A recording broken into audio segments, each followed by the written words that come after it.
안녕하세요. 반갑습니다. 주갈성교회 유형욱 목사입니다. 지난 한 주간 평안하셨어요? 오늘은 2025년도 9월 첫째 주일 아침입니다. 이 거룩한 주일 아침에 여러분들을 너무나 귀한 예수 그리스도의 복음으로 다시 만나게 돼서 얼마나 감사한지 모르겠습니다. 우리를 이 세상에서 가장 귀한 진주로 여겨주시는 예수 그리스도는 우리에게도 역시 너무나 귀한 보배와 같은 분이십니다. 자기 목숨을 내어줄 만큼 우리를 사랑해 주시는 그 주님께서 지금 우리가 겪고 있는 이 삶에서 겪고 있는 그 많은 고난과 고통을 허락하시는 이유가 무엇일까요? 여기에 너무나 중요하고 분명한 이유가 있다는 사실을 우리는 분명히 알고 깨달아야 합니다. 오늘 예배와 말씀을 통해서 우리가 이 땅에 살면서 겪게 되는 모든 고난과 고통과 아픔들이 왜 있어야 하는지 분명히 깨닫게 되시고 그 고난의 삶 속에서 우리를 천국으로 인도하시는 그 하나님 아버지께 감사와 영광을 돌리는 시간이 되시기를 바랍니다. 오늘 우리에게 주시는 말씀 보겠습니다. 데살로니가 후서 1장 6절에서 9절입니다. 너희로 환난을 받게 하는 자들에게는 환난으로 갚으시고 환난을 받는 너희에게는 우리와 함께 안식으로 갚으시는 것이 하나님의 공의시니 주 예수께서 자기의 능력의 천사들과 함께 하늘로부터 불꽃 가운데 나타나실 때에 하나님을 모르는 자들과 우리 주 예수의 복음에 복종하지 않는 자들에게 형벌을 내리시리니 이런 자들은 주의 얼굴과 그의 힘의 영광을 떠나 영원한 멸망의 형벌을 받으리로다. 아멘. 한 가지 광고하고 말씀을 전하겠습니다.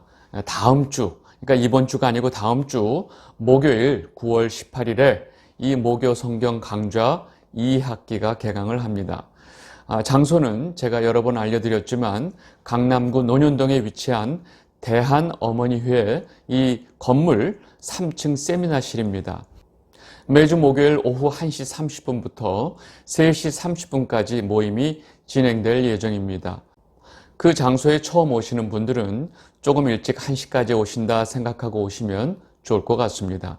이번 2학기서부터는 그 모임에 대한 미리 신청을 받지 않고 개강하는 날 오시고 싶은 분들이 그냥 오시면 됩니다. 모교 성경 강좌에 대한 그 자세한 사항은 제가 지난주 월요일 날 이 커뮤니티 글에 잘 올려놓았으니까 가서 보시면 좋을 것 같습니다. 지난 한 주 설교는 이 데살로니가 후서 강해 설교를 잠시 멈추고 성도가 죽은 이후에 어떤 일을 겪게 되는지 말씀을 통해서 알아봤습니다. 저는 이 부분에 대해서 마태복음이나 고린도전서 또 요한계시록 설명할 때 다 충분히 설명을 드렸다고 생각하고 있었는데 가만히 보니까 전체적으로 한번 정리가 필요할 것 같아서 지난주에 그 내용을 좀 다루게 되었습니다. 제가 마침 그 장례 지도사 공부를 끝내고 또 실습도 끝낸 직후에 그 부분을 좀 분명히 다루고 싶은 마음이 들어서 지난주는 그렇게 죽음에 대해서 다루게 되었습니다. 물론 그 지난주 설교 하나가 그 죽음과 그 이후에 관한 모든 영적인 사실들을 다 설명하고 있지는 않습니다. 여전히 우리에게 많은 의문이 있고 정확하게 알 수 없는 부분들이 많이 있습니다.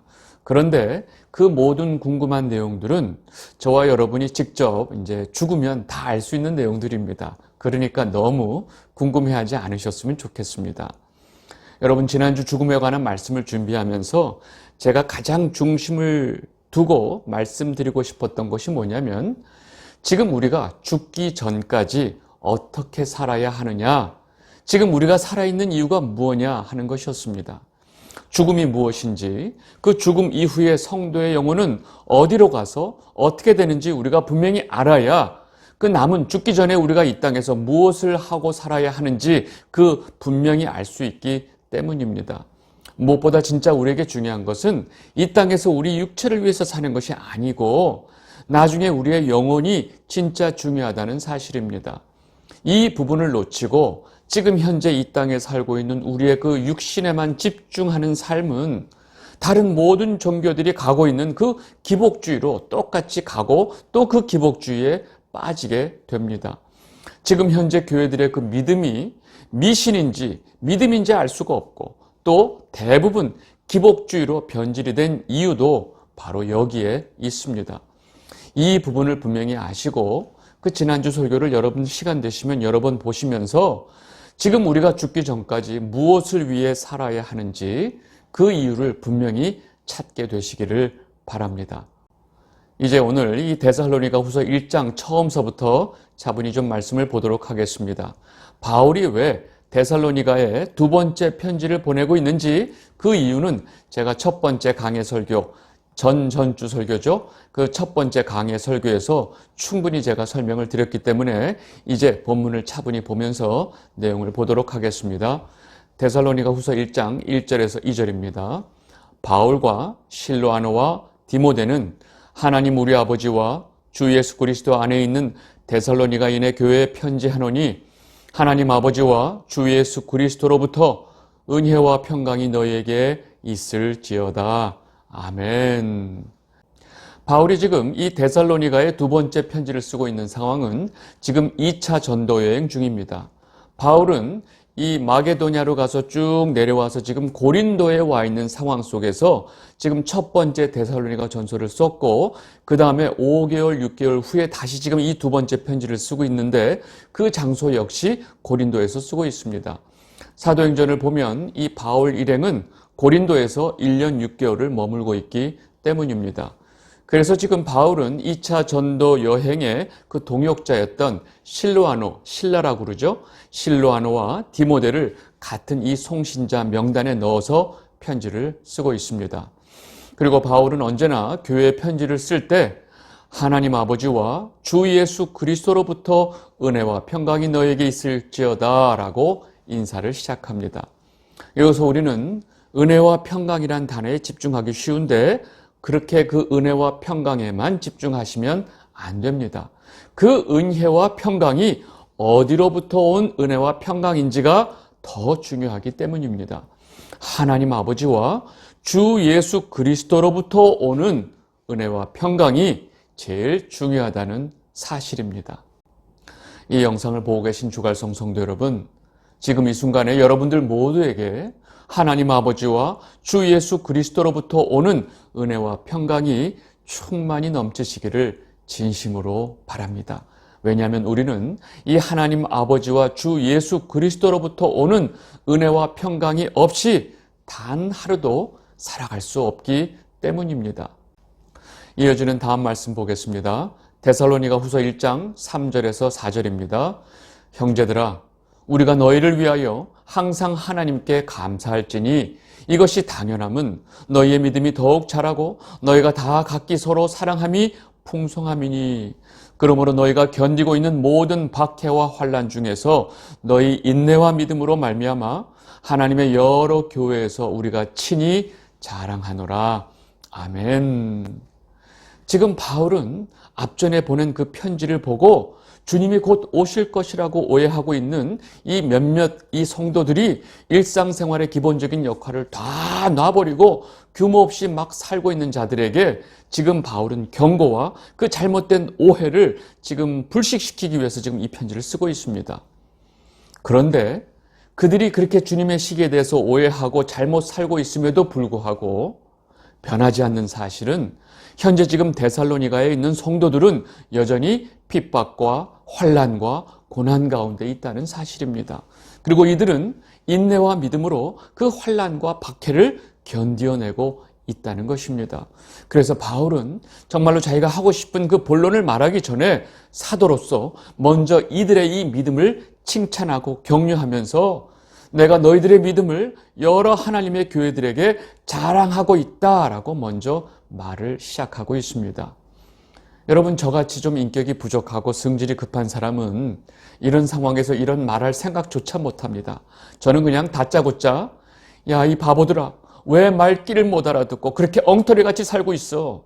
내가 언제 주님께서 이제 곧 오시니까 하던 일 다 때려치우고 그렇게 놀고 자빠지라고 그랬어? 너희들 바보야? 왜 그렇게 말귀를 못 알아들어? 왜 시키지도 않은 그 멍청한 짓을 하고 있냐고? 라고 저는 편지를 썼을지도 모릅니다. 여러분, 이렇게 바울이 저랑은 비교할 수 없는 수준이라는 것을 이렇게 저도 확인이 됩니다. 여러분, 제가 이런 말씀 드릴 자격이 없지만 그래도 지금 바울이 성도들을 가르치고 권면하는 이 모습을 보고 있으면 우리가 이것은 좀 배워야 되겠다라는 생각이 듭니다. 우리가 믿음으로 권면을 해야 할 형제나 자매가 있다면 우선적으로 그들이 잘 하고 있는 부분을 명확하게 인정하고 칭찬해 주는 것이 중요합니다.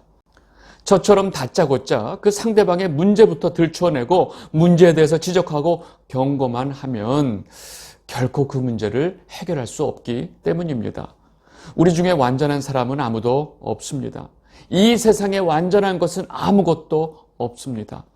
오로지 완전하신 분은 하나님 아버지와 주 예수 그리스도 뿐이기 때문입니다. 다음 말씀 보겠습니다. 데살로니가후서 1장 5절입니다.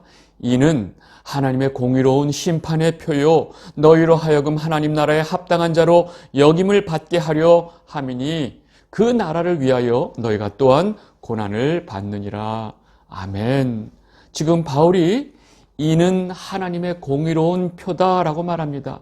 여기서 이는 이게 무슨 말이죠? 너희가 이렇게 하는 것은, 그 말은 다시 말해서 너희가 지금 인내와 믿음으로 그 모든 환난과 핍박을 견디어내는 것은 바로 하나님의 공의로운 심판의 표가 된다라고 말하고 있습니다. 여러분, 성도가 이 땅에서 믿음으로 인해서 또 하나님의 말씀과 예수 그리스도의 증거로 인해서 받게 되는 모든 핍박, 환난이 바로 하나님의 심판의 때에 표가 된다라고 말하고 있습니다. 여러분, 이 땅에 그 하나님의 무서운 진노의 심판이 시작이 되면 그 이마에 하나님의 표가 있는 자들을 제외한 모든 자들이 이 하나님의 무서운 진노의 심판을 받게 되기 때문입니다. 요한계시록 7장 2절에서 4절 말씀 보겠습니다. 또 봄에 다른 천사가 살아계신 하나님의 인을 가지고 해 돋는 데로부터 올라와서 땅과 바다를 해롭게 할 권세를 받은 네 천사를 향하여 큰 소리로 외쳐 이르되 우리가 우리 하나님의 종들의 이마에 인치기까지 땅이나 바다나 나무들을 해하지 말라 하더라. 내가 인침을 받은 자의 수를 들으니 이스라엘 자손의 각 지파 중에서 인침을 받은 자들이 14만 4천이니. 아멘. 이 온 천지 만물을 심판하시는 그 하나님의 무서운 살육의 심판이 행해지기 전에 천사가 먼저 그 하나님의 종들의 이마에 인을 칠 때까지 멈춰라 라고 지금 명령하고 있습니다. 여러분, 그 인침을 받은 자들은 바로 하나님의 백성이고 이 땅에서 하나님의 말씀과 예수 그리스도의 부활의 증거로 인해서 핍박과 고난을 당하는 성도들입니다. 그래서 에스겔에서도 이 땅에서 벌어지는 그 가증한 일들로 인해서 탄식하며 우는 자들의 이마에 표를 하라고 천사에게 명령을 하는 것입니다. 에스겔 9장 4절 여호와께서 이르시되 너는 예루살렘 성읍중에 순행하여 그 가운데서 행하는 모든 가증한 일로 말미암아 탄식하며 우는 자의 이마에 표를 그리라 하시고. 아멘. 여러분, 이러한 모든 성경 전체에 흘러가는 그 내용 때문에 성경에서 하나님의 백성을 표현할 때 애통하는 자들, 의를 위해 핍박을 받는 자들, 고난을 당하는 자들, 하나님의 말씀과 증거로 인해서 죽임을 당하는 자들이라고 표현하고 있는 것입니다. 그리고 그렇게 이 땅에서 모든 핍박과 고난을 견디어낸 자들이 하나님 나라에 합당한 자로 여김을 받게 된다라고 지금 바울이 분명히 말하고 있습니다. 그리고 바울은 이 사실을 다른 표현으로, 즉 반대로 표현하면서 성도는 하나님 나라에 들어가기 위해서 고난을 받고 있다라고 설명을 하고 있습니다. 우리 5절 말씀을 다시 한번 보겠습니다. 데살로니가후서 1장 5절입니다. 이는 하나님의 공의로운 심판의 표요 너희로 하여금 하나님 나라에 합당한 자로 여김을 받게 하려 함이니 그 나라를 위하여 너희가 또한 고난을 받느니라. 아멘. 우리가 하나님 나라에 들어가기 위해서 지금 이 삶 가운데 고난과 핍박을 받고 있다는 것입니다. 그리고 이 세상에서 성도가 고난받고 핍박을 받는 것 그 자체가 하나님 나라를 이루어가는 과정이기도 합니다. 여러분, 절대로 고난이 없는 영광이 없기 때문입니다. 이어서 바울은 이 땅에서 성도들을 핍박하고 환난을 주는 자들에 대해서 하나님이 어떻게 그들을 처리하실지 아주 분명하게 선포하고 있습니다. 이러한 선포는 하나님의 공의가 무엇인지 분명하게 우리에게 알려주고 있습니다. 데살로니가 후서 1장 6절에서 7절입니다. 너희로 환난을 받게 하는 자들에게는 환난으로 갚으시고 환난을 받는 너희에게는 우리와 함께 안식으로 갚으시는 것이 하나님의 공의시니. 아멘. 하나님 아버지께서는 이 땅에서 성도들을 핍박하고 환난을 받게 한 자들을 결코 가만히 놔두시지 않는다는 사실을 너무나 분명하게 선포하고 있습니다. 너희로 환난을 받게 한 자들은 하나님께서 반드시 환난으로 갚아주신다라고 선포하고 있습니다. 그리고 환난을 받은 성도들에게는 우리와 함께 안식으로 갚아주실 것이다. 그리고 이것이 바로 하나님의 공의다라고 지금 바울은 선포하고 있습니다. 여러분, 이 땅에서 성도들을 무시하고 핍박하고 괴롭히고 미워한 자들이 받게 되는 심판은 사실 우리가 상상할 수 없는 너무나 무시무시한 심판을 받게 됩니다. 요한계시록 6장 15절에서 17절입니다.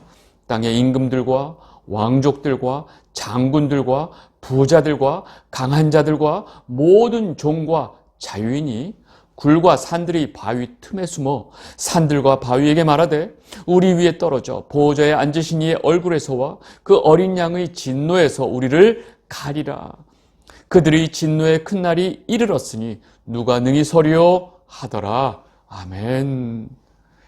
여러분, 이 부분 제가 요한계시록 설명할 때 잘 설명해 드려서 기억나시죠?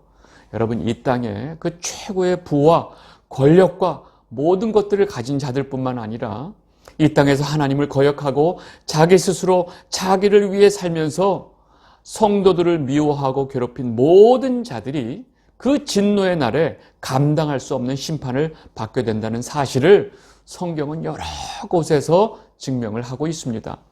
그들은 그날에 그 두려움을 너무나 감당할 수 없어서 산들과 바위에게 우리 위에 떨어져서 보호자에 앉으시니 즉 하나님과 예수 그리스도의 진노에서 우리를 가려달라라고 지금 외치고 있습니다.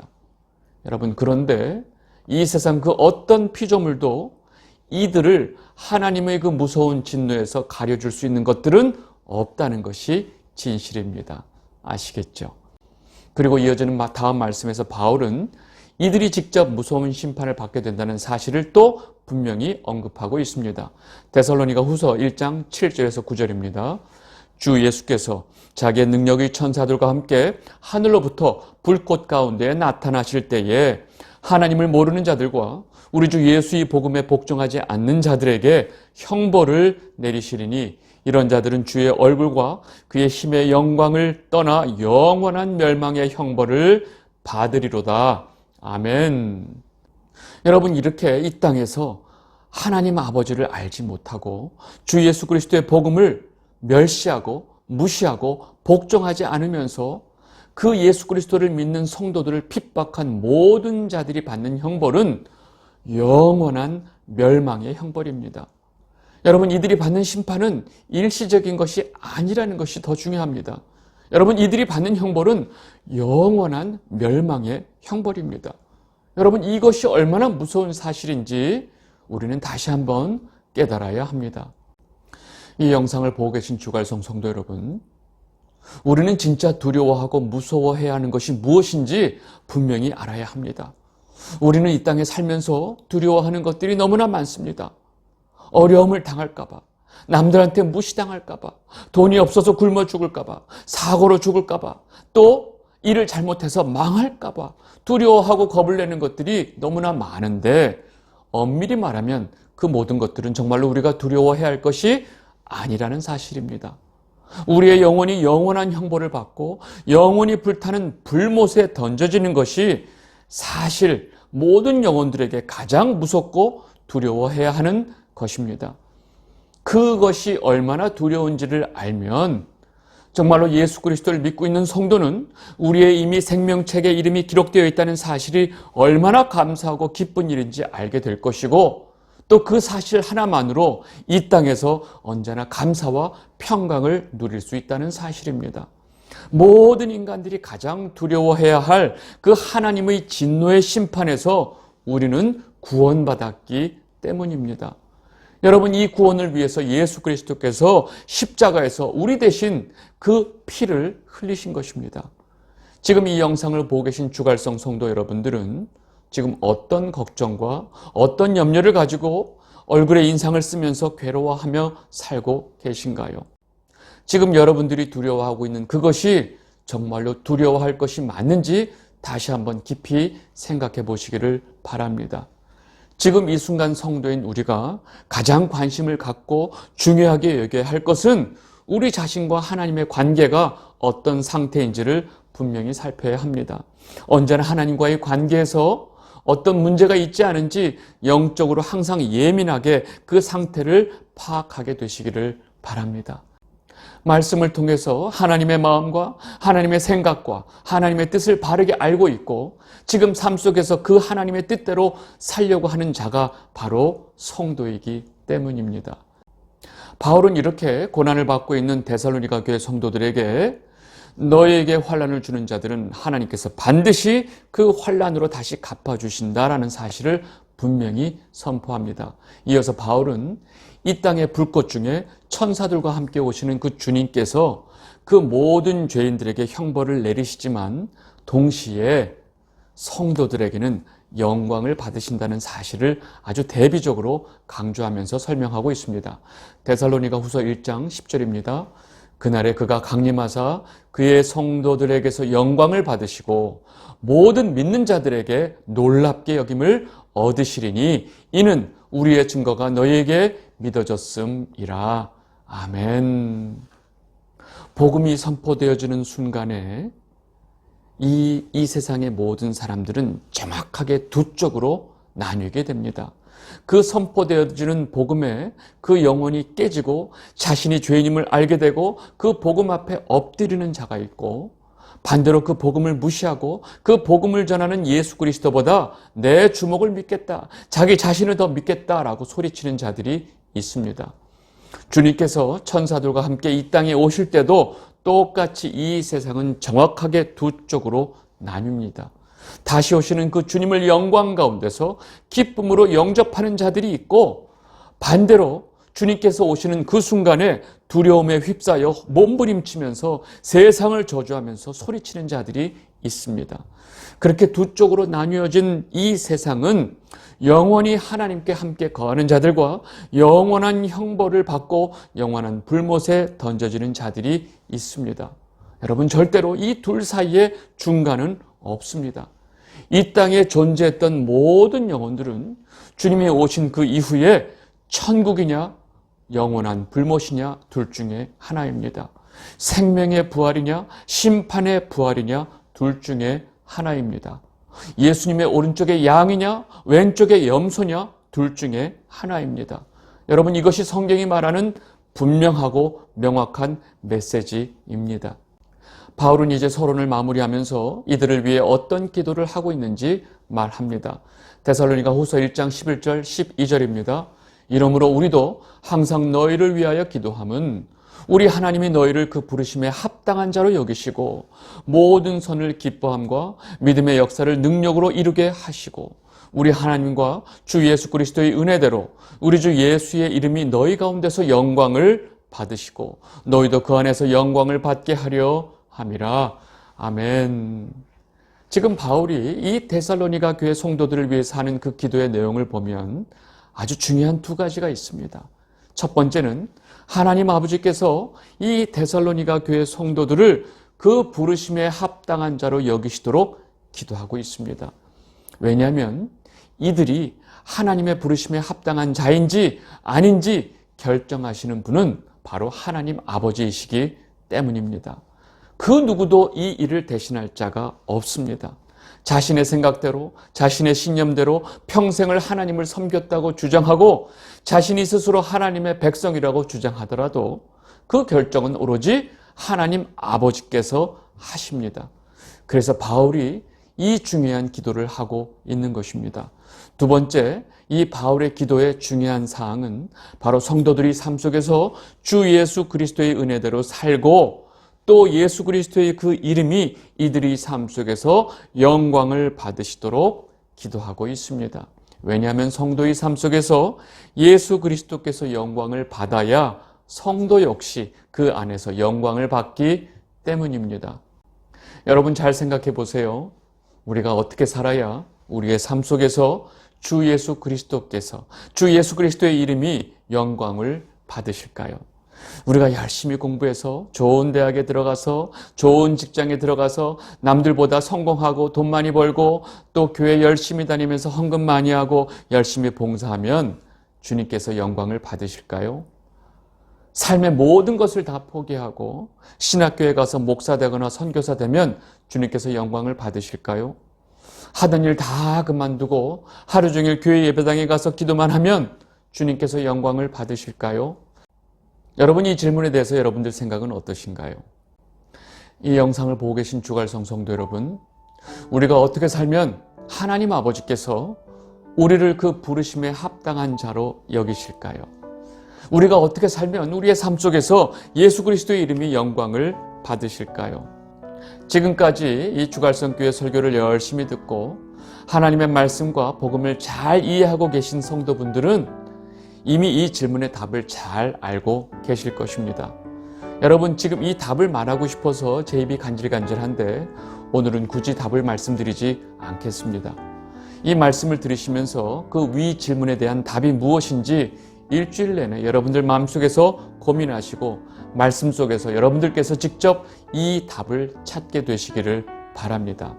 언제나 우리에게 은혜와 평강을 주시는 하나님 아버지와 주 예수 그리스도께 감사와 영광을 돌리면서 오늘 말씀을 마치도록 하겠습니다.